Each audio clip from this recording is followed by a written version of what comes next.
साल में पड़ने वाले 4 नवरात्रि में चैत्र नवरात्रि का सबसे बड़ा महत्व होता है।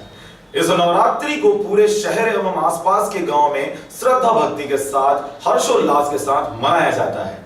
आदि शक्ति के आराधना का पर्व नवरात्रि 18 मार्च से शुरू हो रही है।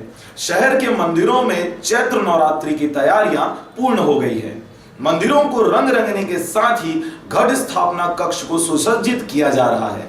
इस पर्व चैत्र नवरात्रि अष्टमी और नवमी तिथि एक ही दिन होने की वजह से इस बार नवरात्रि 8 दिन की ही मनाई जाएगी। नवरात्रि 18 मार्च दिन रविवार को प्रतिपदा का स्थापना हो जाएगा। ज्योति प्रज्वलित अभिजीत मूर्ति में होगा 11:45 से 12:54 तक। इस बार नवरात्रि 8 ही रोज का है, तो प्रथम दिन रविवार रहेगा और पंचमी गुरुवार को रहेगा एवं रविवार में ही अष्टमी और नवमी मनाएंगे। अष्टमी के साथ नवरात्रि समाप्ति हो जाएगी।